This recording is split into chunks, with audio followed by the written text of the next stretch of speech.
জিনিসটা যেটা দেখাবার সেটা দেখাচ্ছি।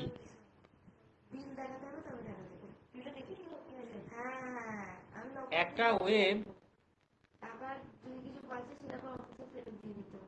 ওয়েবের ইকুয়েশনটা কি রকম দেখতে হয়? y equal to a sin omega t, এই তো? এটা তো একটা ওয়েবের ইকুয়েশন হয়, ঠিক কি না? এখন এই এটা হচ্ছে ওয়েবটার অ্যামপ্লিটিউড,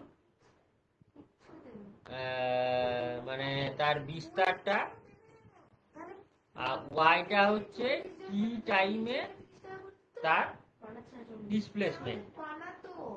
এইটুকু আমাদের জানা আছে, এটা আমাদের 11 ওয়েবের চ্যাপ্টার থেকে এই জিনিসটা জানা আছে, এই তো? দিল্লি শুনতে পাচ্ছিস?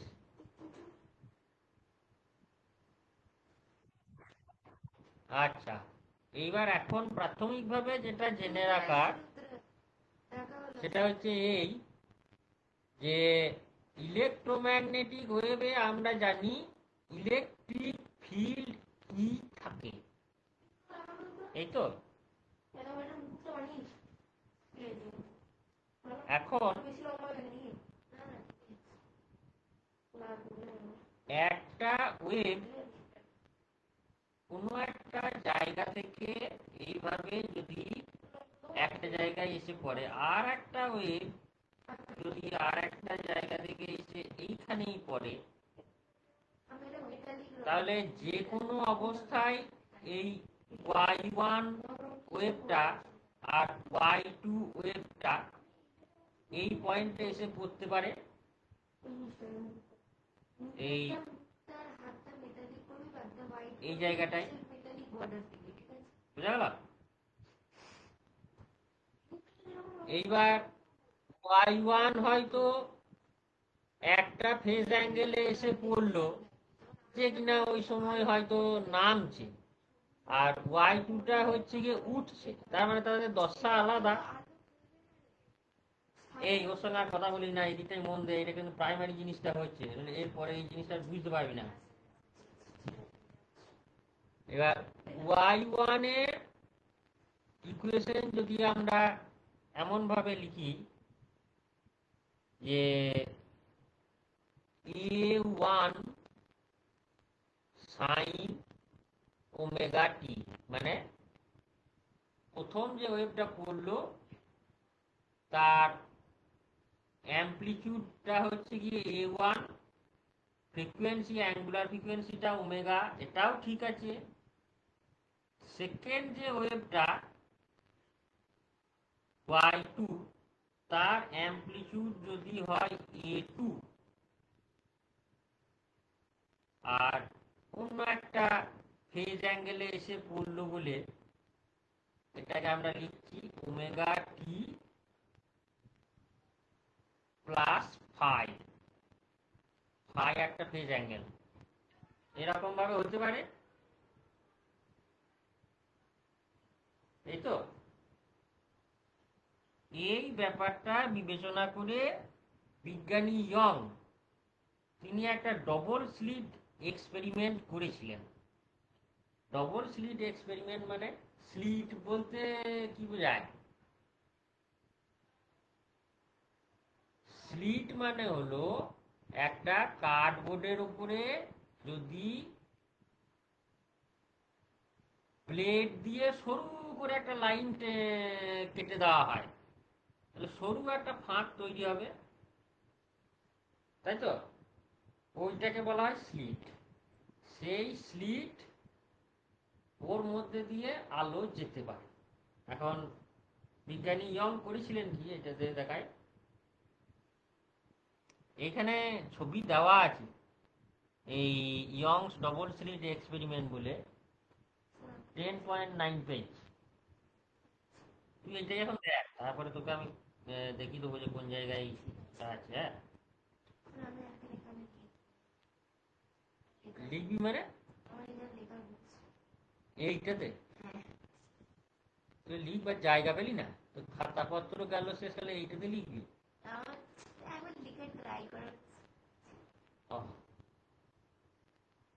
অভ্যাস করতে হবে, অভ্যাস করে করে করতে হবে।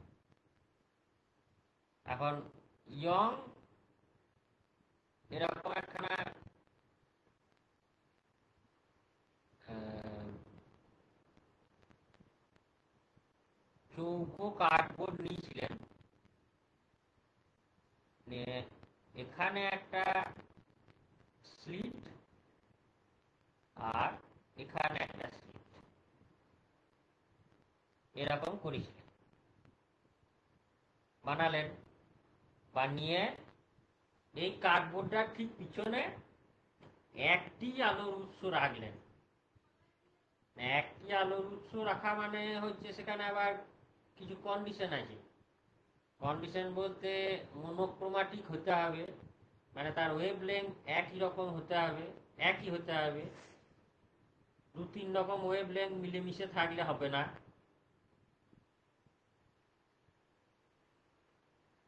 আর আর সেরকম কিছু নয়। এই যে, in this experiment a source of monochromatic light, that is sodium vapor lamp, illuminates a rectangular narrow slit S। মানে এইবার উনি করেছিলেন কি, যে এই স্লিটটাকে নিয়ে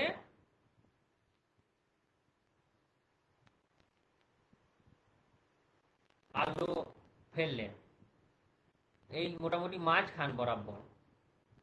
মাঝখান বরাবর আলো ফেললে সব জায়গাতেই তো আলোটা পড়বে, গোটা জায়গাতেই, তাই তো নাকি?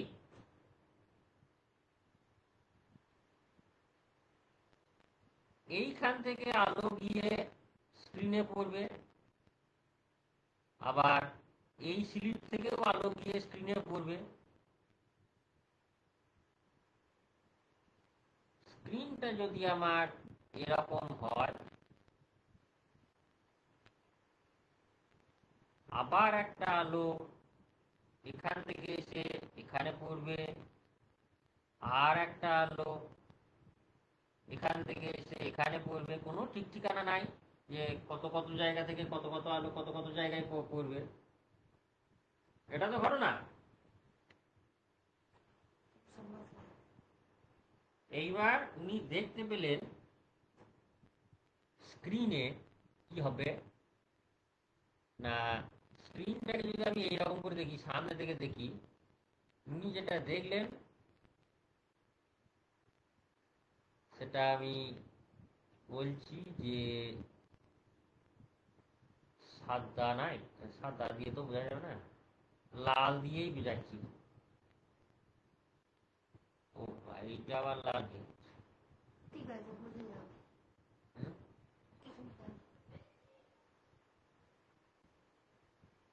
আচ্ছা, একটা উজ্জ্বল সরু রেখা মানে ব্রাইট, আর একটা হচ্ছে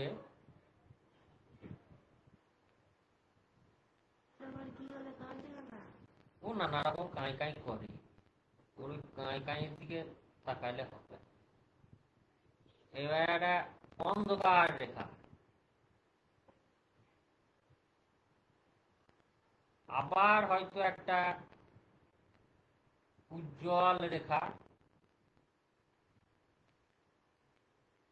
এবার আবার একটা অন্ধকার রেখা, এইভাবে তৈরি হবে স্ক্রিনে, কিন্তু এই জিনিসটা তৈরি হবে। এইটাকে বলা হয় ইন্টারফেয়ারেন্স ফ্রিঞ্জ। ইন্টারফেয়ারেন্স ফ্রিঞ্জ বা অপবর্তনের বর্ণালী আর কি, মানে বাংলাতে যদি বলি। এটা বুঝতে পারলে তো তোমরা জিনিসটা কি তৈরি হবে? হুম, যারা অনলাইনে আসলো তাদেরকে বলছি, গৌরব,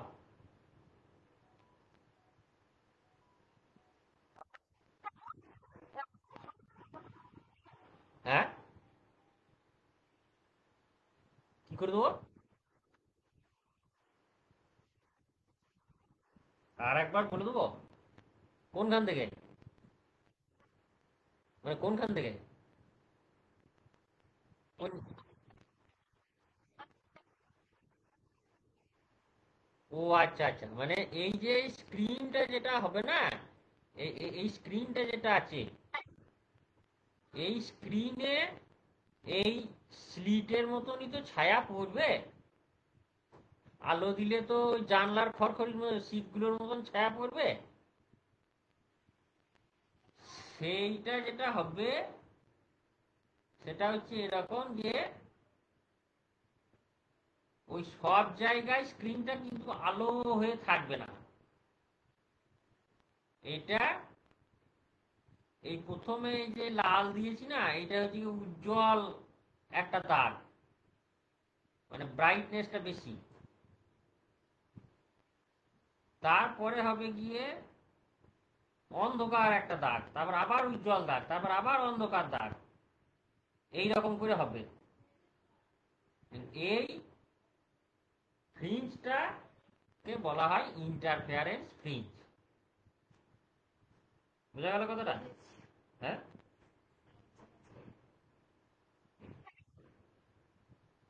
এবার এই ইন্টারফেয়ারেন্সটা কিভাবে হয় বা কেনই বা হয়? হ্যাঁ,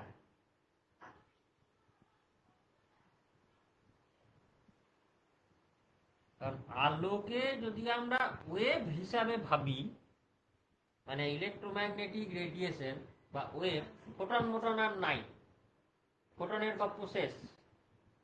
যে ফটো ইলেকট্রিক এফেক্টে আমরা যে ফোটনের ব্যাপারটা বুঝে এলাম একদিন, এবার ইয়ং এর ডবল স্লিট এক্সপেরিমেন্টে দেখা গেল যে ফোটন দিয়ে কিন্তু এই ঘটনাটা কোনো রকম কোনো এক্সপ্লানেশন করা সম্ভব নয়। কারণ হয় কি করে সেটাই তো বলছি। এটা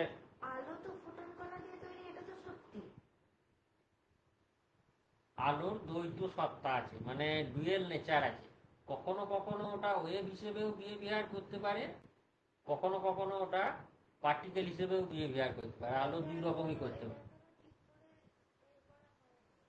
না, পুরোপুরি কারেক্ট জিনিস বলা সম্ভব নয় যে ওটা সত্যি করি ফোটন না সত্যি করি ওয়েভ। যারা কোয়ান্টাম থিওরি করেছে তারা বলছে যে আলো হচ্ছে গিয়ে ফোটন, আর যারা ওয়েভ থিওরি করেছে ম্যাক্সওয়েল, এই ইয়ংস, তারা বলছে যে আলো হচ্ছে ওয়েভ।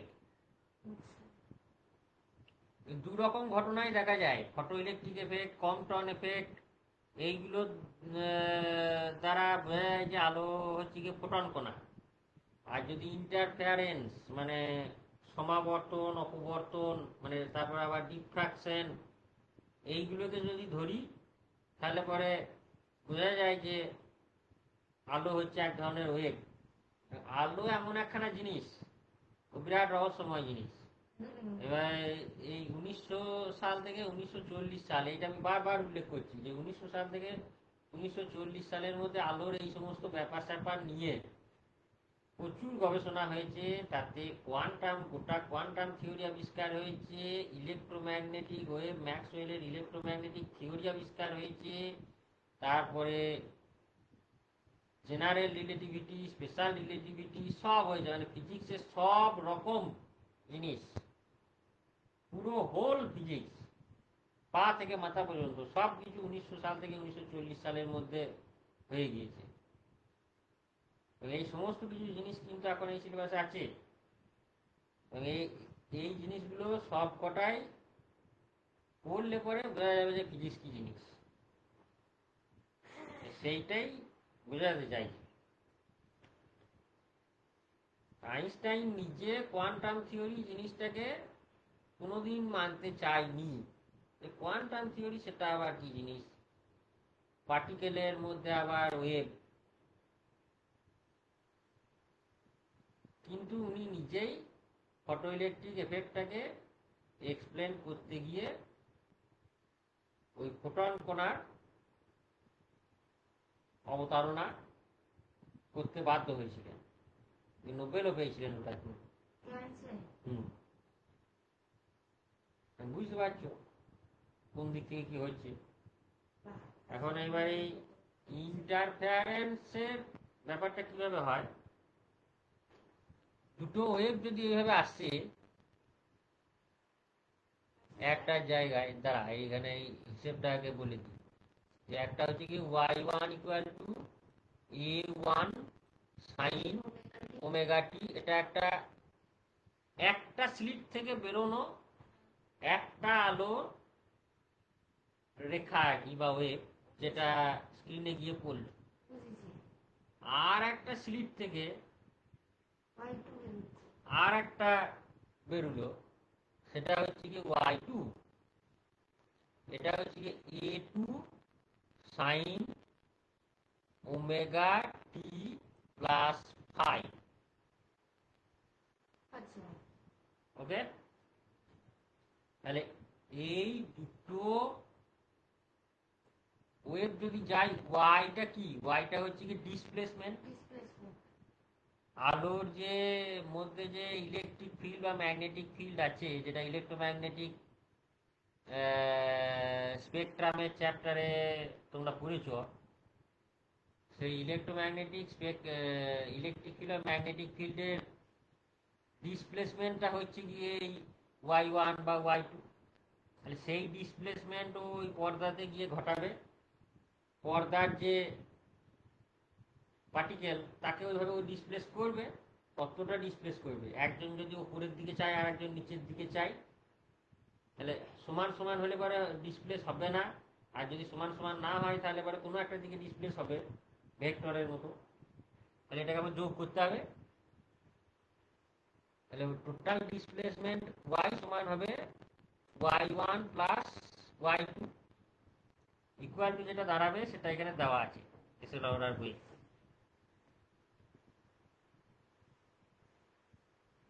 এই যে 10.9 পেজ হলো।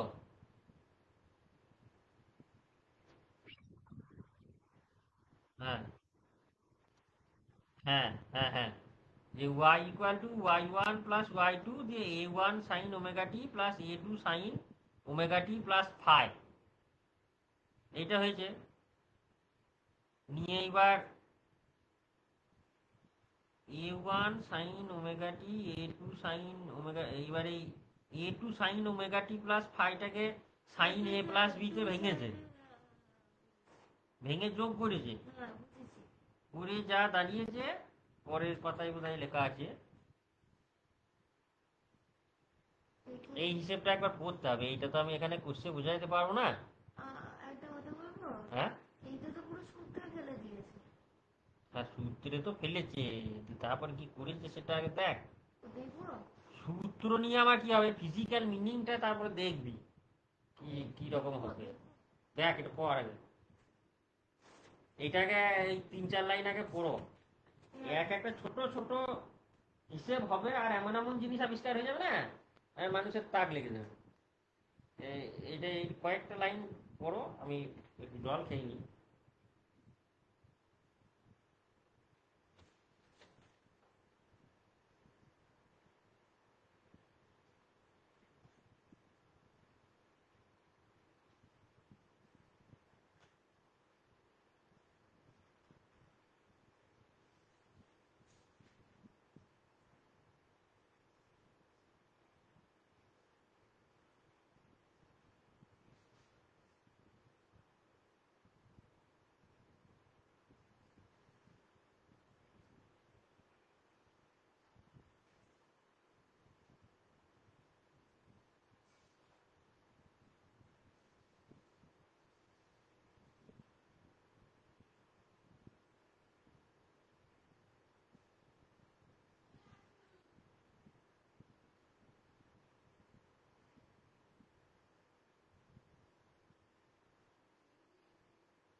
স্যার পড়েছি,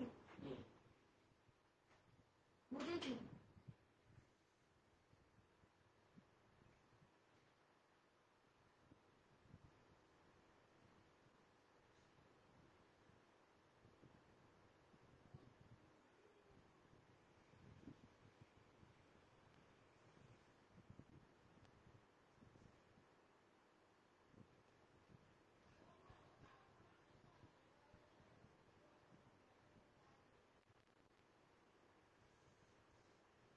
বুঝলি?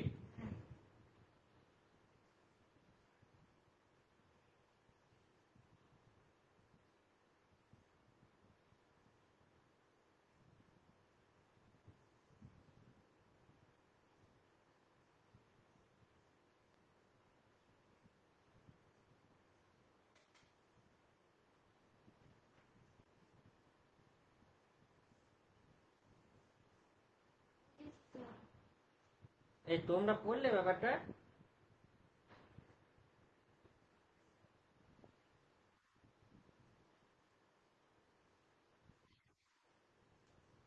এবার হিসেবটা আমি বলি যে ঠিক কি বলতে চাইছে। বইটা খোলো।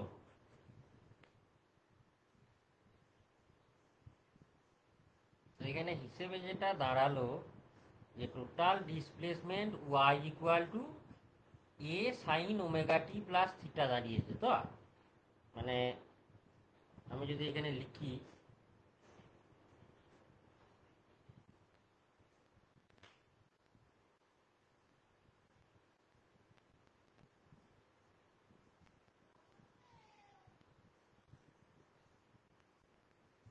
তোমরা দেখতে পাচ্ছ তো হোয়াইট বোর্ডটা?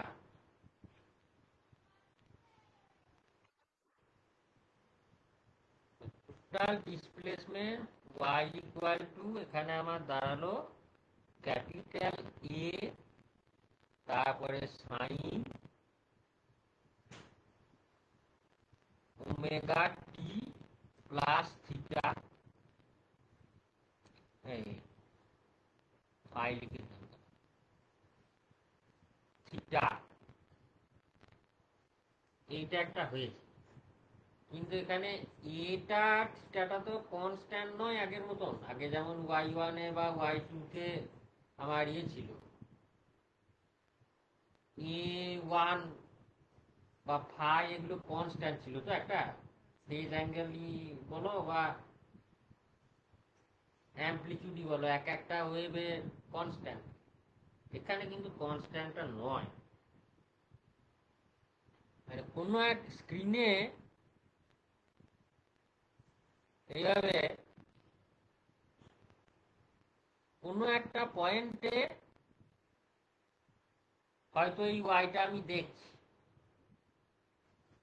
এই এটা কি আছে, এটা ইকুয়াল টু হচ্ছে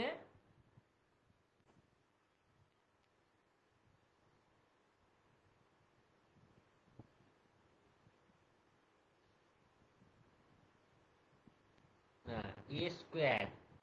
এ স্কোয়ার ইকুয়াল টু হচ্ছে ছোট এ ওয়ান স্কোয়ার প্লাস ছোট A two square plus two A one A two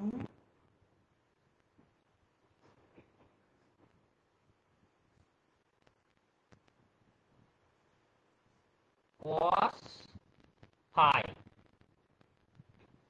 এই তো।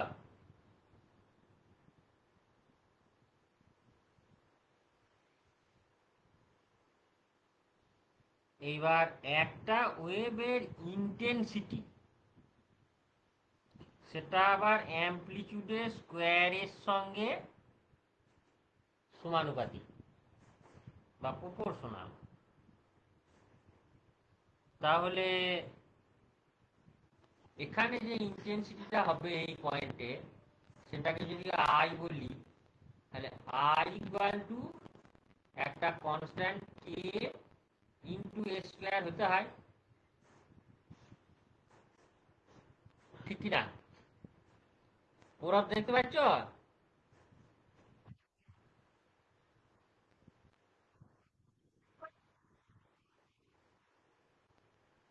এটা?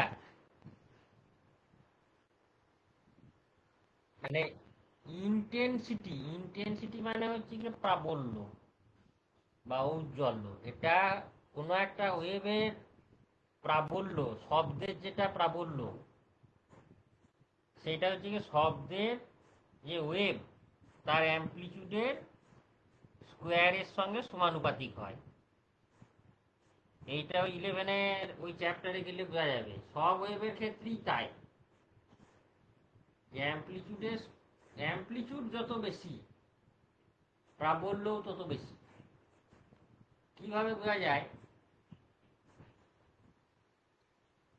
আমি হয়তো একটা কাঠি নিয়ে একটা পেতলের কাঁসরে ঠুকছি, যেরকম জোরে ঠুকলাম একটা আওয়াজ হলো। কাঁসরটা কি খুব একটা কাঁপলো? কি মনে হয়? ফিক্স ধরে আছি কাঁসরটাকে, একবার দিলাম, কাঁসরের ওই যে ওই থালাটা ওইটা কি খুব একটা কাঁপলো কি? আর আওয়াজ কিরকম হলো? একটা কিছু হলো। ওই একই ঠোকা আমি ঢাকিয়ে দিলাম, কিসে আওয়াজ বেশি হবে?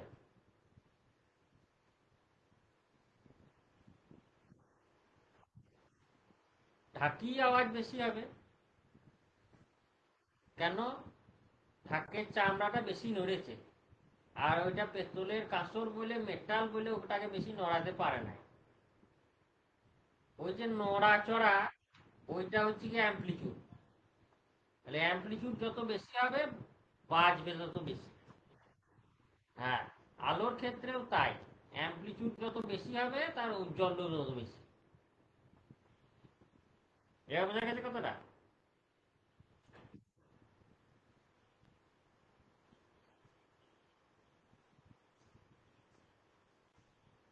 তাহলে এই যে এইখানে তারপরে লিখেছে না 4 নাম্বার ইকুয়েশন, যেটা যে K into A square equal to K into A1 square plus K into A2 square plus 2√k A1 √k A2 into cos phi হচ্ছে। কে দিয়ে যদি আমি সবটাকে গুণ করে দিই, মানে কে দিয়ে যদি সবটাকেই গুণ করে দিই আর কি, আই ইকুয়াল টু লিখতে পাবো I1 plus I2 plus 2√I1 I2 cos phi. 4 number equation যেটা,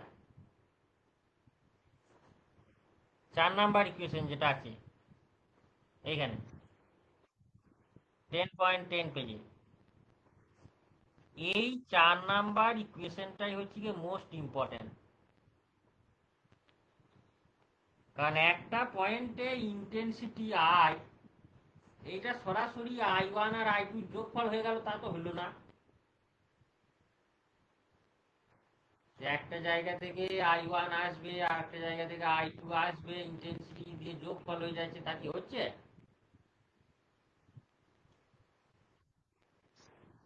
তার সঙ্গে একটা অ্যাডেড টার্ম আছে কস ফাই। এই যে কস ফাইটা, এটা হচ্ছে কি ফেজটা, ওই সেকেন্ড যে ওয়েভটা এসছিল তার ফেজটা। এইবার সেই ফেজ কিরকম আসবে, কোন পয়েন্টে গিয়ে কিরকম ফেজে আসবে, তার উপরে ডিপেন্ড করবে। এবার ফাই ফেজটা আমার 0 থেকে 180 ডিগ্রি পর্যন্ত যা খুশি হতে পারে, তাই তো? তাহলে এবারে ফাই এর মান যদি 0 থেকে 180 পর্যন্ত যা খুশি হয়, কস ফাই এর মানটা কত থেকে কত ভ্যারি করবে?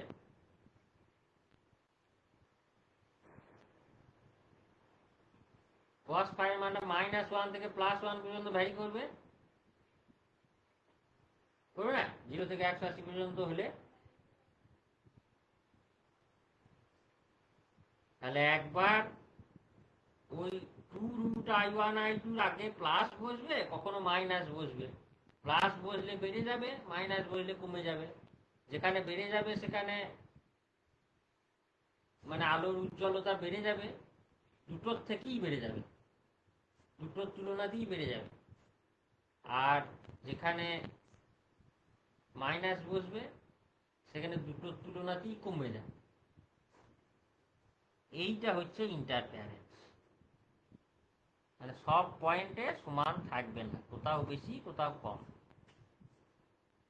বুঝা গেল কথাটা?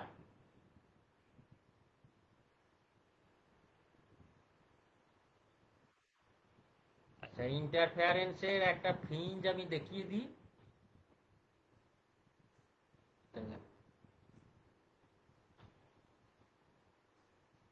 মাউসটা আটকে গেছে নাকি?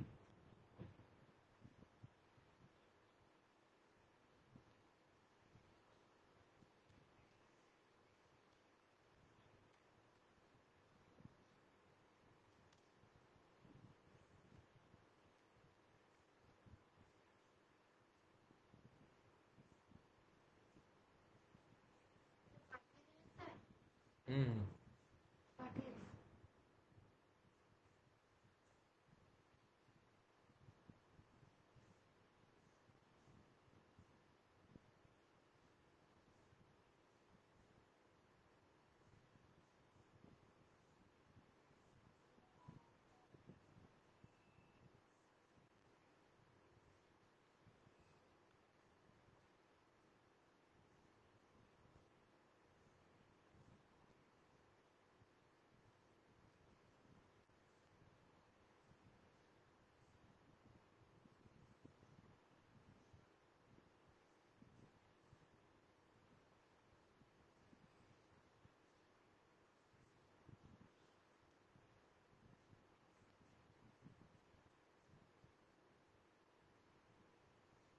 দেখো পেলে কিনা?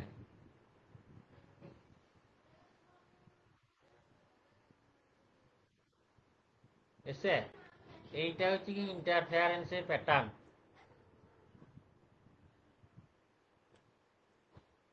বেশ, তাহলে আজকে এই পর্যন্ত থাক।